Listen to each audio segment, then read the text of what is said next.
Guys, आज का जो अपना लेक्चर है वो है क्रिस्टल सिस्टम के ऊपर। किसके ऊपर? Crystal system. हम पढ़ेंगे क्रिस्टल जालक के बारे में, क्रिस्टल तंत्र के बारे में। इसमें भी सबसे पहले हम पढ़ेंगे क्रिस्टल लैटिस, यानी क्रिस्टल जो जालक होता है वो हम किसे बोलेंगे। देखो, क्रिस्टल लैटिस का मतलब क्या होता है। आप लोगों ने जब फ्रूट खरीदने जाते हो तो वहां पर संतरों यानी जो ऑरेंजेस होते हैं, संतरे की खूब सारी लेयर देखी होगी। वो ठेले वाला कैसे रखता है, पहले संतरे की एक लेयर, फिर उसके ऊपर दूसरी, फिर तीस, फिर चौथी, पांचवी, इस तरीके से खूब सारी। तो एक क्या बन जाता है, एक कुछ ऐसी स्ट्रक्चर नजर आती है आप लोगों को।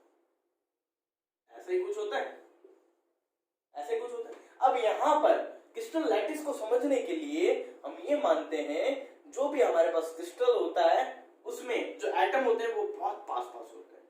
यहाँ सेंटर टू सेंटर अगर डिस्टेंस लूं, सेंटर टू सेंटर डिस्टेंस लूं तो इसे पढ़ने के लिए 3D में मैं मानूंगा ये क्या नजर आएगा मेरे को, एक या तो क्यूब नजर आएगा या क्यूबॉइड नजर आएगा, या तो क्यूब नजर आएगा या क्यूबॉइड नजर आएगा।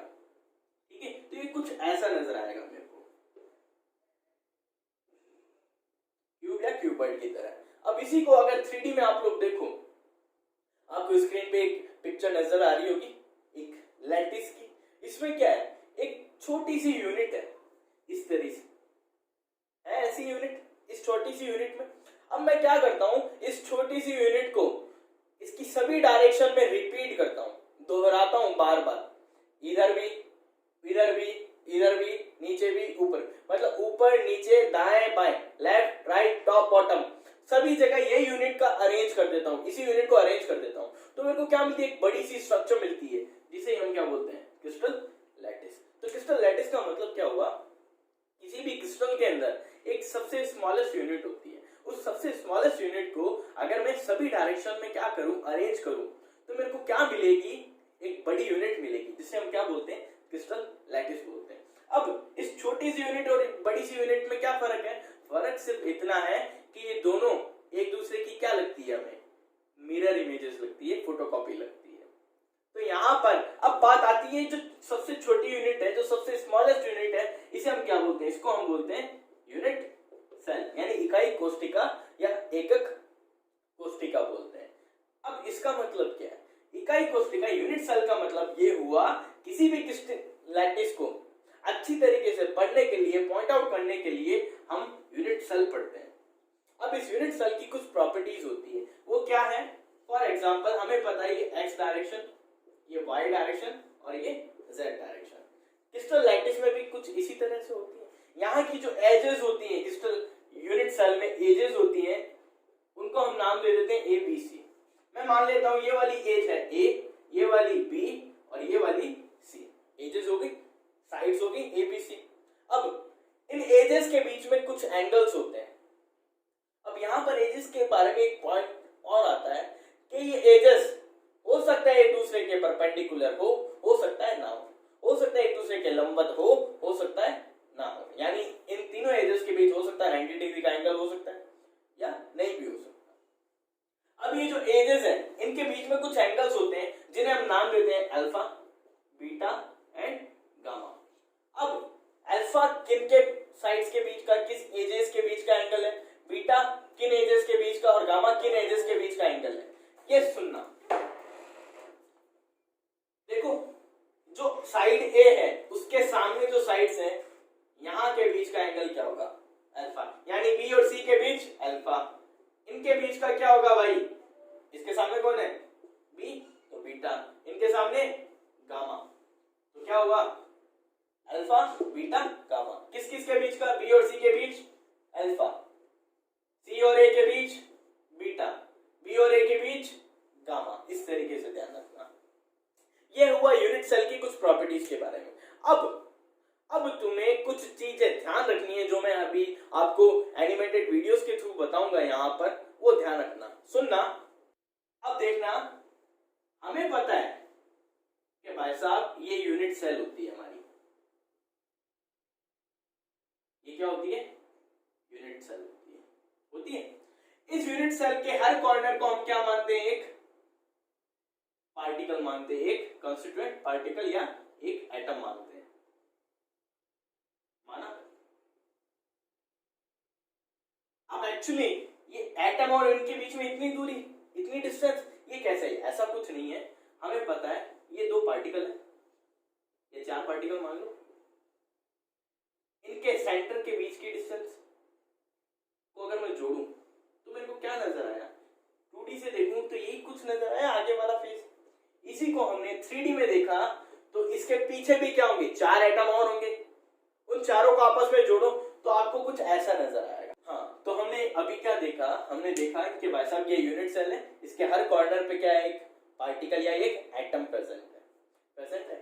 अब हमें ये देखना है कि हमारे पास जो यूनिट सेल्स हैं अलग अलग टाइप की होती है।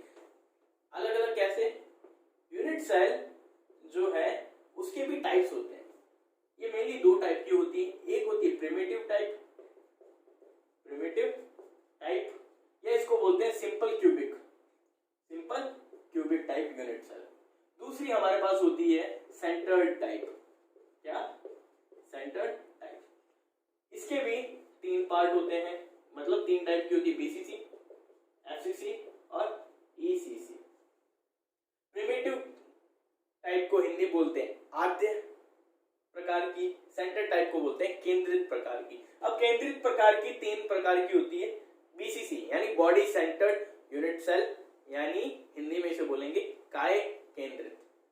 एफसीसी मतलब फलक केंद्रित, ईसीसी मतलब आधार केंद्रित। ठीक है, ये नोट्स में सब लिखा हुआ है लेकिन फिर भी समझ लो। अब यहां पे तुम्हें इन सब यानी 1 ये और 3 ये, इन 4 यूनिट सेल को अच्छे से पढ़ना है।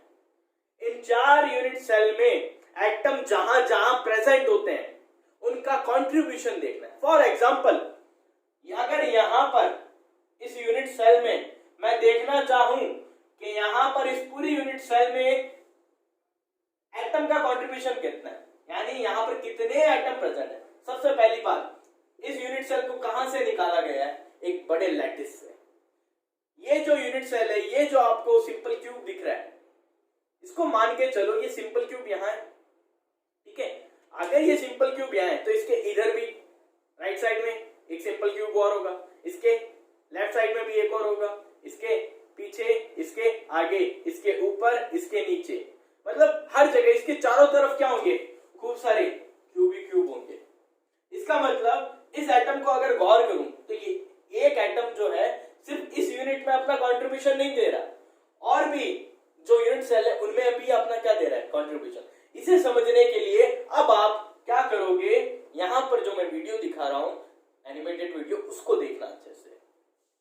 अब इस वीडियो में आपको क्या नजर आ रहा होगा? आपको नजर आ रहा होगा कि भाई साहब एक पूरा लैटिस है ना, और उसमें अलग अलग क्या है हमारे पास? यूनिट सेल्स है। अब हमें क्या देखना है?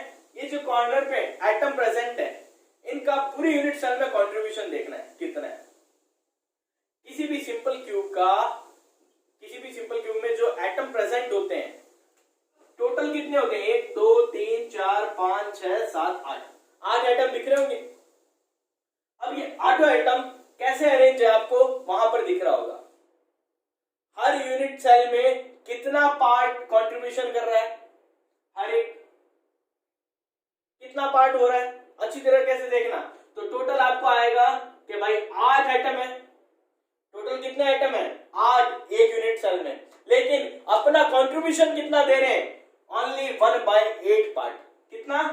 1/8 पार्ट। अब हम यहां से एक चीज निकालते हैं जिसको हम बोलते हैं Z, यानी number of atoms per unit cell. क्या? Number of atoms per unit cell. यहां पर अगर मैं देखना चाहूं कितने हैं, तो टोटल एटम्स इस यूनिट सेल में कितने हैं भाई साहब? 8। जो कहां पर प्रेजेंट है? कॉर्नर्स पे present total number of atoms कितने? 8। लेकिन हर कॉर्नर वाला एटम अपना कंट्रीब्यूशन यहां इस यूनिट सेल में कितना दे रहा है? Only 1/8 part. तो इस पूरी यूनिट सेल में टोटल एटम कितना हुआ? अगर इसका भी 1/8, इसका भी 1/8, 1/8, 1/8, सबका 1/8 है, इन सबको मिला दूं तो क्या बचा मेरे पास? यानी किसी भी सिंपल क्यूबिक यूनिट सेल में टोटल नंबर ऑफ एटम्स कितने हैं? पर यूनिट सेल में एक ही होता है, इसका भी 1/8, इसका भी 1/8, सबका सम अप कर दूं तो क्या मिलेगा मेरे को, सिर्फ एक ही एटम मिलेगा, जैसा कि आपने उस वीडियो में देखा। आई बात समझ में? इसी तरह अब एक चीज और सुनना है, आपको अगला वीडियो नजर आ रहा होगा, अगर मेरे पास कोई यूनिट सेल है और उसकी जो फेस है, फॉर एग्जांपल इस बुक को आप लोग क्या समझो, एक यूनिट सेल समझो, ठीक है, इसकी ये फेस, ये जो फेस है, इधर मैंने कोई एटम रखा, ऐसे ही एक एटम रखता हूं तो इसका हाफ पार्ट तो कहां होगा, इधर वाली जो यूनिट सेल है उसमें, इसका हाफ पार्ट कहां होगा, इसी के अंदर, इस यूनिट सेल के अंदर। जैसा कि आपको वीडियो में नजर आ रहा होगा, अगर फेस पर कोई एटम प्रेजेंट है तो उसका कंट्रीब्यूशन एक यूनिट सेल में कितना होगा, ओनली हाफ। तो अब यहां पे total number of atom per unit cell निकालें किसी फेस पर प्रेजेंट, अगर फेस पर प्रेजेंट है कोई, सिर्फ फेस पर प्रेजेंट है, तो उसके लिए कितना होगा total number of atom per unit cell, only half होगा। अब हम देखें, ये तो था फेस वाला। अब अगर मैंने माना मेरे पास ये क्या है, एक यूनिट सेल, इसके बॉडी के बीच में एक एटम प्रेजेंट है। अब तुम लोग खुद सोचो, क्या ये बॉडी के बीच में, इस यूनिट सेल के बीच में जो एटम प्रेजेंट है, क्या इसका कंट्रीब्यूशन पूरा का पूरा इस यूनिट सेल में नहीं होगा? तो यहां पर नंबर ऑफ एटम जो इस यूनिट सेल में कंट्रीब्यूशन कर रहे हैं अगर बॉडी के सेंटर में, तो वो कितना होगा, एक। जैसा कि आपको वीडियो में भी नजर आ रहा होगा, अगर बॉडी के बीच में कोई एटम प्रेजेंट है तो उसका कितना होगा, ओनली 1। आई बात समझ में? ठीक है, तो यहां पर एक बातें समझ में आई, अगर फेस पर कोई एटम प्रेजेंट है तो उसका कंट्रीब्यूशन इस यूनिट सेल में कितना होगा, ओनली हाफ। अगर कॉर्नर पर प्रेजेंट है तो उसका कंट्रीब्यूशन कितना होगा, ओनली 1/8। अगर बॉडी के बीच में, यूनिट सेल के बीच में कोई एटम प्रेजेंट है तो उसका कंट्रीब्यूशन इस यूनिट सेल में कितना होगा, पूरा का पूरा 1। आई ना बात समझ में? अब इसी को आगे लेकर के चलते हैं। तो भाई साहब अब हम बात करेंगे सबसे पहले सिंपल क्यूब। जो प्रिमिटिव सेल है, जो प्रिमिटिव यूनिट सेल है, इसका मतलब क्या होता है, यानी सिंपल क्यूब जो बोल सकते हैं हम, सिंपल सरल गणीय इकाई, सरल गणीय इकाई कोष्ठिका, उसके बारे में बात करते हैं। प्रिमिटिव टाइप, प्रिमिटिव टाइप का मतलब ऐसी यूनिट सेल जिसके सिर्फ कॉर्नर्स पे क्या प्रेजेंट हो, एटम प्रेजेंट हो, जिसके सिर्फ कॉर्नर्स पे क्या प्रेजेंट हो, एटम प्रेजेंट हो, उसे हम क्या बोलेंगे, सिंपल क्यूबिक। सेंटर टाइप का मतलब ये हुआ ऐसी यूनिट सेल जिसके कॉर्नर पे तो क्या प्रेजेंट है, एटम प्रेजेंट है, उसके साथ साथ कहीं पर भी प्रेजेंट हो इस यूनिट सेल के अंदर, कहीं पर भी, कहां, बॉडी के सेंटर में हो सकता है, इन फेसेस पे हो सकता है, कहीं पर भी प्रेजेंट हो, वो ऐसी टाइप की क्या कहलाएगी, सेंटर टाइप। और उनमें भी क्या हो जाते हैं, 3 टाइप और हो जाते हैं। अब इन्हीं को हमने, अब भाई साहब सिंपल क्यूबिक में क्या है, ये यूनिट सेल हुई,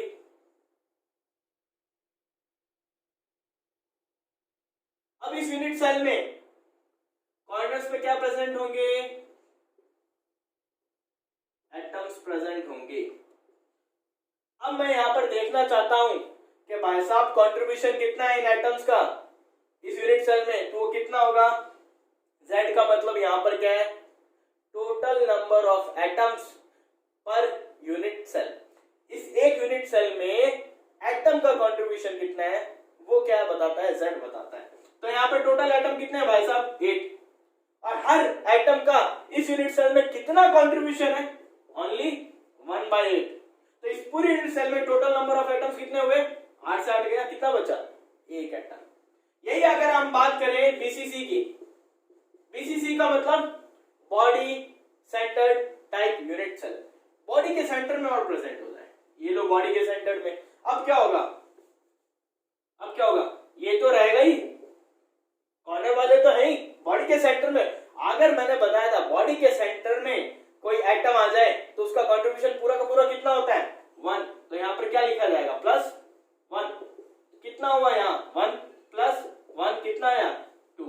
यानी बीसीसी टाइप की जो स्ट्रक्चर्स होती है उनमें कंट्रीब्यूशन कितना होता है एटम्स का, पर यूनिट एटम्स कितने होते हैं यूनिट सेल में, 2। उसके बाद हम बात करते हैं फेस सेंटर्ड। अब बॉडी से हटा देते हैं और कहां लगा देते हैं, फेसेस पर। ये लो, एक यहां, एक यहां, एक यहां, एक यहां, एक पीछे वाली फेस पे, एक ये आगे वाली फेस पे लगा दिया। कितने हो गए फेस? फेस कितने होते हैं भाई साहब? ये जैसे अगर क्यूब है या क्यूबॉइड है तो फेस कितने होते हैं? 6। फलक कितने होते हैं? 6 फलक पर कितने एटम है? 6 एटम है। लेकिन हमने एक बात पढ़ी थी अभी, अगर फेस पर कोई एटम आ जाए तो उस फेस पर आने वाले एटम का कंट्रीब्यूशन एक यूनिट सेल में कितना होता है? सिर्फ हाफ। तो यहां पर क्या होगा भाई साहब? कॉर्नर वाले तो 1/8 कंट्रीब्यूशन दे रहे हैं, 8 एटम है। फेस पर टोटल एटम्स कितने हैं? 1 2 3 4 5 और एक ये 6। फेस पर टोटल एटम कितने परसेंट? अच्छा है। लेकिन फेसेस वाले एटम जो है उनका कंट्रीब्यूशन हमेशा कितना होता है? 1/2। तो काटो, ये 1 ये 3, क्या बचा? तो यहां पर total number of atoms per unit cell कितने आते हैं? 4। किसके लिए? बीसीसी के लिए। अब last and centred. And centred type की अगर मैं बात करूं, एंड सेंटर्ड का मतलब क्या हुआ? आधार केंद्रित। आधार यानी बेस पर। ये यूनिट सेल हुई, कॉर्नर्स पर तो एटम होंगे ही होंगे, उसमें तो कोई दो राय नहीं है। इसके साथ साथ इसके आधार यानी एंड सेंटर्ड, एक यहां मान लो और एक यहां मान लो। तो अब क्या होगा? कंट्रीब्यूशन z निकालो। कॉर्नर्स वाले का टोटल एटम कितने भाई साहब? 8 इंटू 1/8 प्लस ये देखो ऊपर वाली फेस और एक ये नीचे वाली, टोटल एटम कितने? 2 फेसेस पर कितने हुए? 2। कंट्रीब्यूशन कितना होगा? हाफ का। कैंसिल आउट करो, क्या बचेगा? 1 + 1 कितना आया? 2। तो इनके लिए z कितना होता है? यानी total number of atoms per unit cell यहां कितने होते हैं? 2। तो हमारे पास क्या वैल्यूज आई total number of atom per unit cell की? सिंपल क्यूबिक के लिए या प्रिमिटिव टाइप के लिए कितना होता है भाई? ओनली 1। बॉडी सेंटर्ड के लिए क्या आया था? वही 1 तो ये रहा, यानी 8 इंटू 1/8 1 आया, प्लस बॉडी के सेंटर में कितना होता है? 1। तो इसके लिए कितना आया भाई साहब? 2। एफसीसी के लिए हमने निकाला था, कितना आया? एफसीसी यानी फेस। फेसेस कितनी होती है? 6 पर 6 एटम, कंट्रीब्यूशन हाफ का। 3 + 1 उधर का कितना हुआ? 4। अभी एंड सेंटर्ड के लिए हमने निकाला है, कितना हुआ? ओनली 2। तो अब यहां पर ये चीजें तुम्हें याद रखनी है। Total number of atoms per unit cell हर किसी के लिए कितने होते हैं? 4 टाइप की यूनिट सेल्स हैं, simple cubic, body centred, face centred and end centred. सरल गणीय, काय केंद्रित, फलक केंद्रित और आधार केंद्रित। इन सब के लिए प्रति इकाई कितने परमाणु होते हैं वो याद रखना है। ठीक है, तो आज का लेक्चर मैं यहीं खत्म करता हूं।